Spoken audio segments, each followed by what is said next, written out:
Dalam sejarah Jepang kuno, terdapat sebuah kota yang setiap 50 tahun sekali didatangi oleh iblis. Makhluk jahat itu akan merasuki seseorang untuk melakukan pembantaian besar-besaran, menciptakan teror mengerikan yang membuat seluruh penduduk kota diliputi ketakutan. Hanya segelintir orang yang mengetahui legenda kelam ini, dan hanya mereka yang memiliki keberanian luar biasa yang mungkin sanggup menghentikannya. Kisah ini berlatar di kota Shinjo, sebuah kota di Jepang. Cerita dimulai di kediaman seorang bos Yakuza yang baru saja menerima kabar buruk. Salah satu mitra bisnisnya memilih bekerja sama dengan pihak lain sebagai pelindung mereka. Alih-alih melampiaskan kemarahannya langsung pada sang mitra, bos Yakuza tersebut memanggil salah satu anak buahnya untuk menanggung kemarahannya.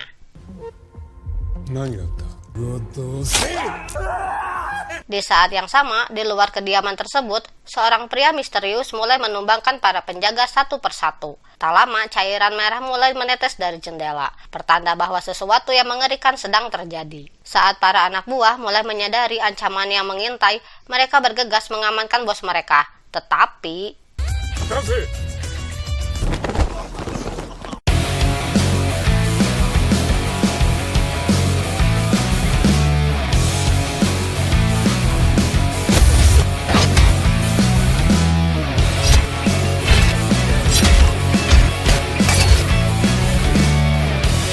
dan pria misterius itu bernama Sakata, seorang pembunuh bayaran legendaris yang dijuluki sebagai iblis kota Shinjo. Ia dikenal sebagai petarung solo yang selalu bekerja sendiri dan tidak pernah gagal dalam menjalankan misinya.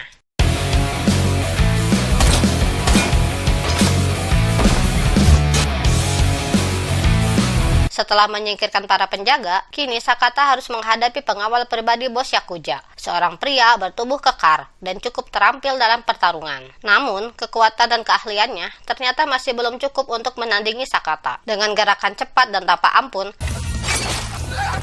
Sakata menebas tangan sang pengawal menggunakan golok uniknya yang tajam. Tanpa ragu, ia pun naik ke kamar tempat bos Yakuza bersembunyi. Ketakutan yang luar biasa terpancar dari wajah bos tersebut saat melihat sosok yang jauh lebih kejam darinya. Dalam sekejap, dengan satu ayunan golok, Sakata mengakhiri hidup sang bos.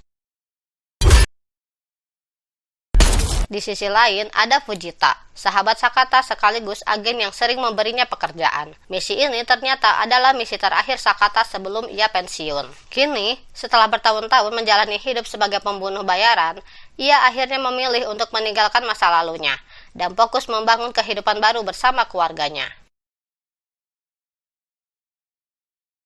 Sesampainya di rumah, Sakata disambut dengan penuh kehangatan oleh putri kecilnya yang menggemaskan dan sang istri yang turut memeluknya. Semuanya tampak begitu normal. Hidup yang telah diimpikan oleh Sakata jauh dari pertumpahan darah dan kebrutalan. Namun, kebahagiaan itu tak berlangsung lama. Baru saja selesai mandi dan akan berkumpul dengan keluarganya, tiba-tiba beberapa pria bertampang menyeramkan menerobos masuk ke rumahnya. Sakata sempat berusaha melawan, tetapi dirinya tak berdaya ketika orang-orang itu melibatkan keluarganya dalam ancaman sehingga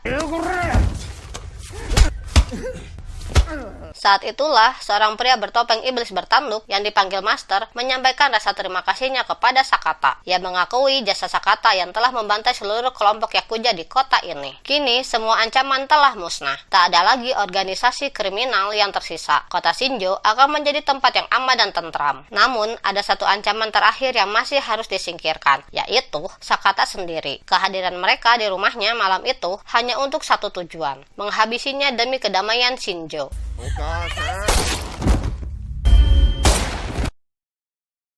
Tanpa belas kasihan, mereka membantai istri dan anaknya, meskipun mereka tidak bersalah dan sama sekali tak tahu apa-apa. Sayangnya, karena telah menjadi saksi mata, mereka tak dibiarkan hidup. Sakata yang kini kehilangan segalanya, bersumpah bahwa suatu hari nanti, ia akan kembali dan membalas dendam dengan membantai mereka satu persatu. Namun, untuk saat ini, ia tak bisa berbuat apa-apa. Dalam sekejap, sebuah peluru ditembakkan tepat di kelapanya.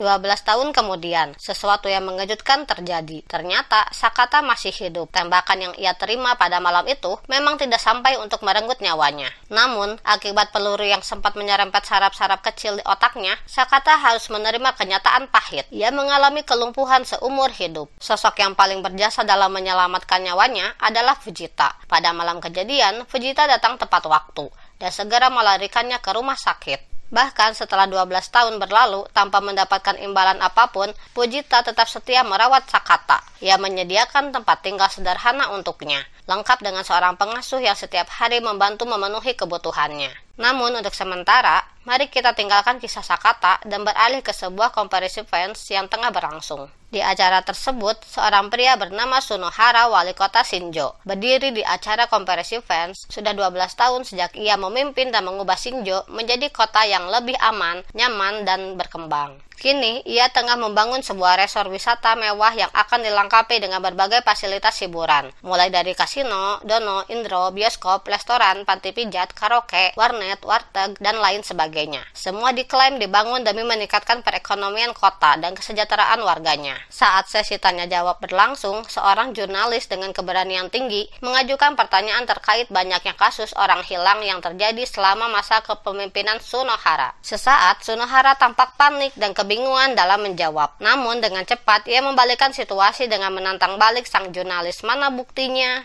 Ketegangan pun meningkat, hingga akhirnya moderator mengambil langkah untuk segera menghentikan sesi tanya-jawab tersebut. Ternyata informasi yang dimiliki oleh jurnalis itu berasal langsung dari seorang mantan anggota Yakuza yang dibayar untuk membocorkan rahasia kelam Sunohara, sang wali kota. Fakta-fakta yang ia ungkap menunjukkan bahwa wali kota itu tidaklah sebaik yang masyarakat kira. Di balik citra positifnya, tersimpan banyak keburukan dan kengerian yang tidak diketahui publik, membuat sang jurnalis semakin bersemangat untuk mengungkap kebenaran ini ke permukaan. Namun, sebelum bertindak lebih jauh, muncul sosok pria bertopeng iblis merah yang tiba-tiba menghancurkan kaca mobil dan berlari mengejarnya, hingga akhirnya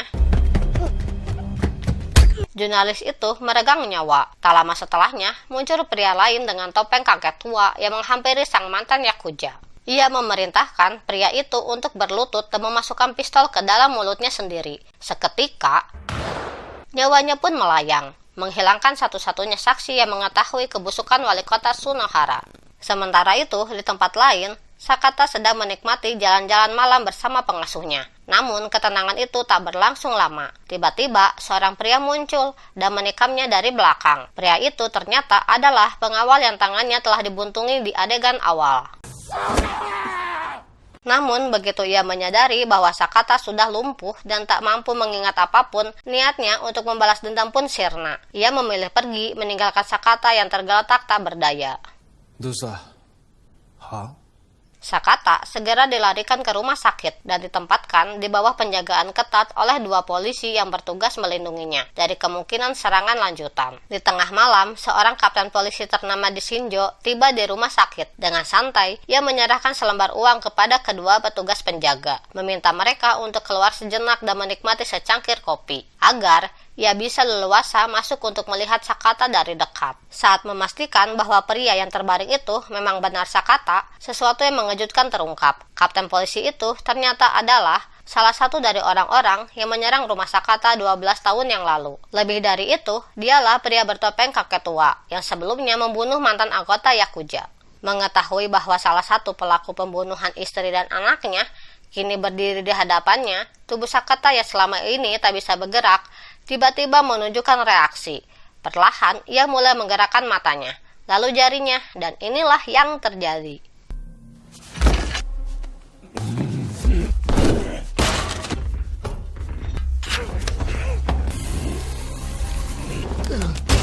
Tak lama kemudian, kedua polisi yang bertugas kembali masuk, dan mereka terkejut saat melihat sang kapten mengenakan topeng. Saat mereka sibuk mengembalikan posisi Sakata ke tempat tidur, sang kapten tiba-tiba meraih pistol milik salah satu petugas, dan dor! Yang mengejutkan, polisi yang tersisa ternyata merupakan bagian dari komplotan sang kapten. Sementara itu, korban yang baru saja dibunuh adalah seorang polisi jujur, seseorang yang bisa menjadi ancaman bagi karir kotor sang kapten. Seorang dokter yang kebetulan melihat kejadian itu dari luar segera diseret masuk ke dalam ruangan, dan kalian semua pasti sudah bisa menebak apa yang terjadi padanya. Namun sesuatu yang tak terduga terjadi. Sakata bangkit kembali. Ketika para musuh lengah, ia langsung menyerang. Saat ini kondisi fisiknya telah pulih sekitar 50%. Dan lihatlah apa yang bisa ia lakukan hanya dengan kekuatan itu.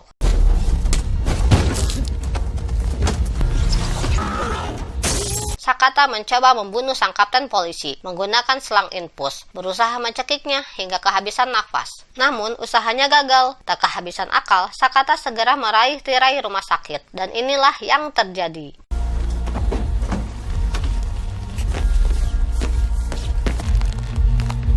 Setelah berhasil menghabisi salah satu orang yang telah membantai keluarganya, Sakata yang masih dalam kondisi lemah perlahan berjalan keluar. Tepat saat itu, Fujita datang menjemputnya. Sementara itu, mari kita beralih ke tempat lain. Di sebuah pabrik narkoboy milik sang master, operasi ilegalnya dikelola oleh seorang bawahan yang dikenal sebagai pengelola. Seorang pria bertopeng iblis bertanduk satu. Baru saja menerima kabar bahwa Sakata masih hidup dan mungkin akan segera datang untuk menuntut balas. Pengelola langsung memperketat keamanan. Namun, sang master tidak hanya menghubungi si pengelola. Dia juga mengontak anak buahnya yang lain. Seorang pria berjuluk Serigala, koordinator yang bertugas menyeleksi barang-barang baru yang dikirim dari luar kota. Dengan percaya diri, Serigala yang sedang bersiap mencicipi barang dagangan mereka mengatakan bahwa ia sendiri yang akan menghadapi Sakata terlebih dahulu. Dan kini saat yang mengejutkan pun tiba. Sang master juga menghubungi salah satu anak buahnya yang lain, yaitu Fujita. Ternyata tragedi pembantaian keluarga Sakata 12 tahun lalu tidak lepas dari keterlibatan Fujita. Dialah yang dibayar untuk memberikan seluruh informasi dan identitas asli Sakata kepada musuh. Selama 12 tahun terakhir, semua bantuan yang diberikan Fujita bukanlah sekedar bentuk kesetiaan, melainkan upaya menebus rasa bersalah atas kematian istri dan anak Sakata. Setelah menembak Sakata dari belakang, Fujita dan asistennya segera membawa jasad Sakata ke lokasi pabrik milik sang pengelola, sesuai instruksi dari sang master. Sesampainya di pabrik, mereka memastikan keaslian jasad Sakata sebelum membuangnya ke dalam mesin konveyor yang akan menghancurkan bersama limbah lainnya. Namun ternyata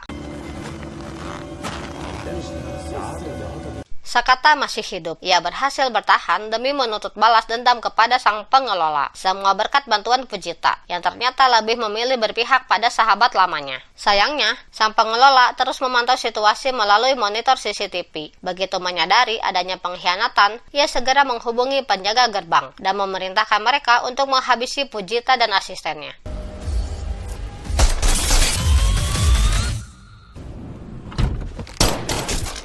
Setelah dipastikan Fujita masih bertahan hidup, fokus pun beralih kepada Sakata yang mulai mengamuk dan membantai seluruh penjaga pabrik dengan brutal. Tanpa banyak bicara, tanpa basa-basi, Sakata menunjukkan aksinya yang benar-benar gila dan tak terhentikan.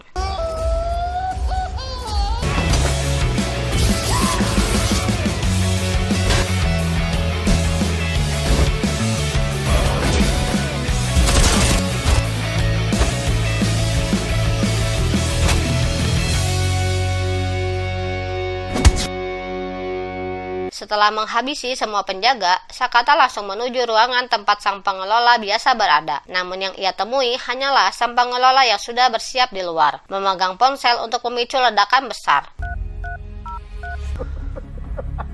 Dan ledakan pun terjadi. Saat semua orang mengira Sakata tewas dalam ledakan tersebut, sang pengelola segera melaporkan hal itu kepada sang master. Namun tak lama kemudian, muncul sosok Sakata yang masih hidup, berselimut kain tebal yang melindunginya dari api dan asap.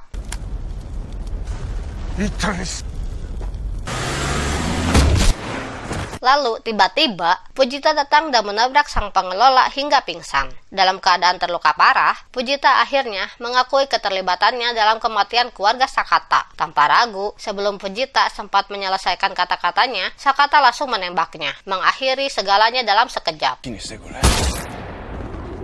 Di atas sebuah kapal tua, Sakata menginterogasi sang pengelola, memaksanya mengungkap siapa saja anggota dalam komplotannya. Namun, tiba-tiba ponsel si pengelola berdering. Panggilan itu berasal dari sang master. Saat mendengar ancaman Sakata yang bersumpah akan membantai semua orang yang terlibat dalam kematian keluarganya, sang master pun membalas dengan ancaman yang jauh lebih mengejutkan. Ia mengungkapkan bahwa anak kandung Sakata ternyata masih hidup. Selama 12 tahun terakhir, anak itu telah dirawat dengan baik oleh seseorang yang dikenal sebagai Serigala, seorang pria yang berpura-pura menjadi ayah kandungnya.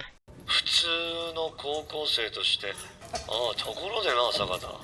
Tapi kejutan tidak berhenti di situ. Yang lebih mengejutkan lagi adalah identitas asli sang master. Sosok yang selama ini bersembunyi di balik bayang-bayang, ternyata tidak lain adalah wali kota Sunohara, pria yang dikenal memiliki citra sempurna di mata publik, namun menyimpan rahasia mengerikan di balik kedoknya.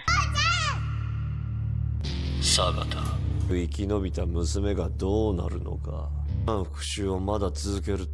Sementara itu, setelah sang pengelola tewas mengenaskan di tangan Sakata, cerita beralih kepada Ryo, putri kandung Sakata, yang dulu masih kecil dan kini telah tumbuh menjadi seorang remaja. Di sisinya, sang serigala terus berpura-pura menjadi ayah yang penuh kasih sayang, merawatnya dengan sepenuh hati. Namun di balik sikap manisnya, ia menyimpan niat jahat, menunggu hingga usia Ryo cukup untuk menanggung penderitaan yang telah ia rencanakan. Ryo, kiyotsukete na.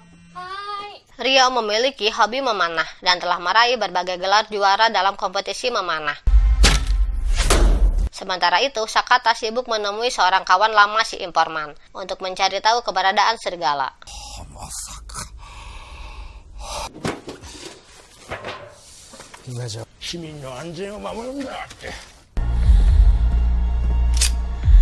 Tanpa membuang waktu, begitu mendapatkan alamatnya, Sakata langsung menuju kediaman serigala. Di sana, ia menemukan berbagai foto masa kecil hingga remaja putrinya yang tersayang. Namun sebelum sempat merenung lebih lama, serigala tiba di rumahnya. Amarah Sakata pun langsung meledak. Akhirnya, Ryo muncul, sudah dalam posisi siap menembak panahnya. Bagi Ryo, serigala adalah satu-satunya ayah yang ia kenal selama ini. Demi melindunginya, ia tanpa ragu menarik busur dan mengarahkan anak panah ke Sakata.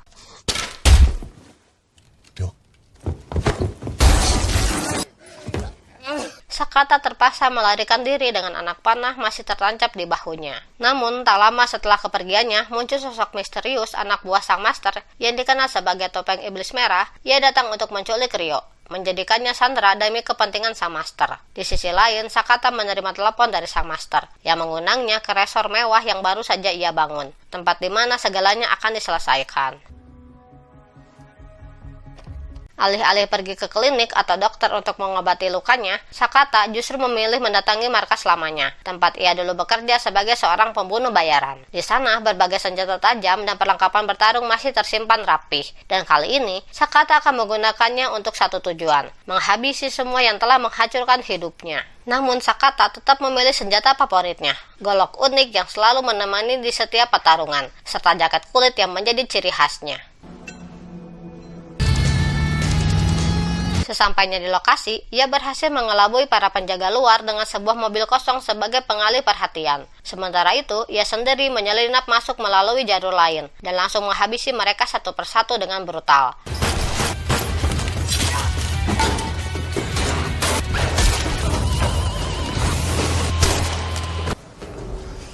Namun, itu baru permulaan. Saat menaiki tangga menuju lantai yang dituju, gelombang penjaga terus berdatangan tanpa henti. Puluhan orang menghadang jalannya, tetapi Sakata tetap melaju tanpa ragu, menebas, menembak, dan menghancurkan siapapun yang berani menghalanginya. Setelah melewati pertumpahan cairan merah di tangga, ia akhirnya tiba di sebuah ruangan, dan di sanalah serigala telah menunggunya. Atas perintah sang master, serigala ditugaskan untuk menghadapi Sakata.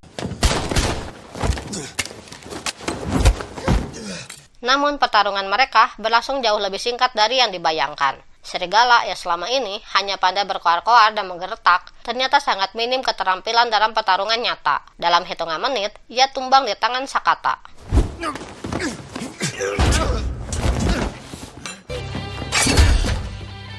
Meski kelelahan, Sakata terus melangkah, ia menuju lift yang akan membawanya langsung ke lantai paling atas. Namun seolah tak ada habisnya, lebih banyak penjaga muncul.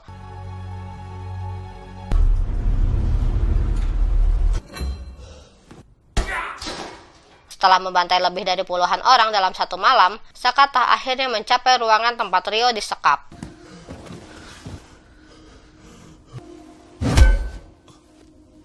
Tapi disinilah segalanya berubah. Kini Sakatalah yang ditawan. Ia teringat saat keluarganya dibantai 12 tahun lalu. Di hadapannya, sang master akhirnya memperlihatkan wujud aslinya, wali kota Shinjo.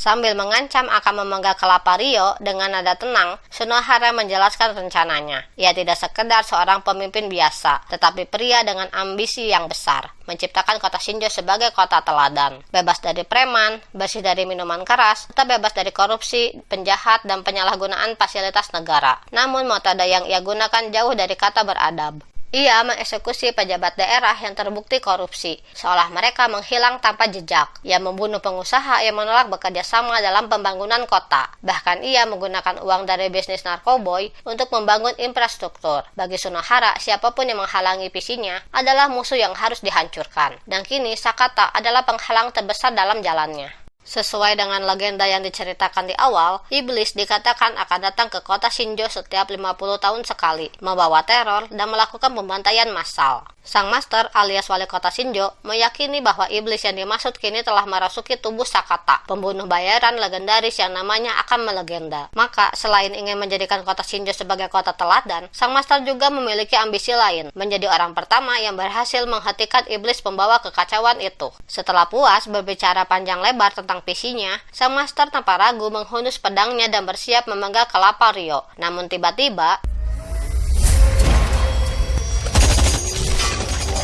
terdengar suara tembakan membabi buta. Si informan muncul, memecah suasana dengan serangannya. Peristiwa 12 tahun lalu seolah terulang kembali saat Sakata berteriak, menyuruh putrinya untuk berlari demi menyelamatkan diri.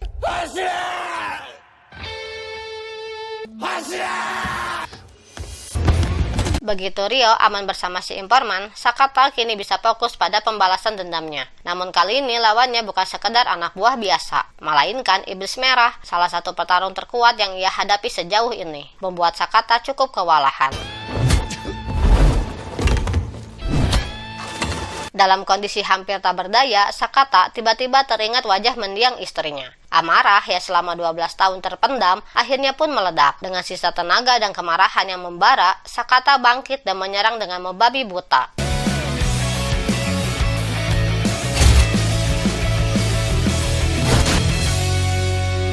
Saat iblis merah berada di ambang kematian, sang master mendekatinya dan membuka topengnya. Ternyata, iblis merah adalah saudara kembarnya sendiri, pria dengan wajah penuh bekas luka bakar. Namun, tak ada waktu untuk berduka. Sang master segera mengenakan topeng kebanggaannya, topeng iblis putih, dan melanjutkan pertarungan. Sakata yang telah kelelahan setelah bertarung mati-matian, mendapati dirinya dalam situasi yang lebih buruk. Dengan satu tebasan cepat, sang master berhasil menebas tangan kiri Sakata, membuat cairan merah mengucur deras dari tangannya. Dalam kondisi sekarat dan kehilangan banyak cairan merah, Sakata masih belum menyerah. Dengan sekuat tenaga, ia terus menyerang hingga akhirnya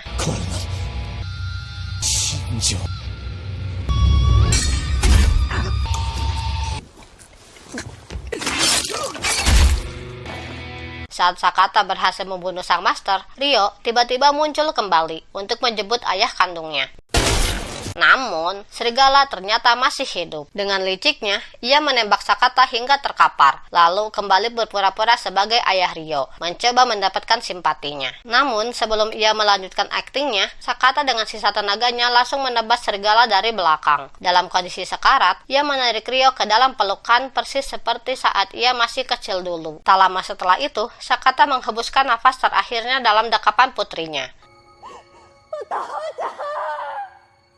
Beberapa saat kemudian, aparat kepolisian tiba dan mengamankan lokasi. Namun yang mengejutkan, sang master masih hidup. Ia tersenyum licik saat tubuhnya digotong pergi. Setahun berlalu sejak tragedi tersebut, dan yang lebih mengejutkan lagi, sang master kembali maju dalam pemilu dan berhasil memenangkan kursinya sebagai wali kota untuk periode kedua berturut-turut. Namun ada satu hal yang tidak diketahui publik. Orang yang kini menjabat sebagai wali kota bukanlah sang master yang asli, melainkan saudara kembarnya, pria dengan bekas luka bakar di wajahnya, yang kini bertekad untuk melanjutkan misi saudaranya yang telah meninggal. Seperti kebiasaan sang master, ia mengunjungi kuil untuk melakukan ritual, melanjutkan tradisi yang telah dijalankan oleh saudaranya. Namun, apa yang ia tidak duga adalah Ryo telah menunggunya di sana. Dengan tekad yang sama besarnya seperti ayahnya, Ryo kini datang untuk membalaskan dendam atas kematian orang tuanya. Dan disinilah segalanya berakhir. Iblis merah akhirnya menemui ajalnya di tangan Ryo, dan film pun tamat.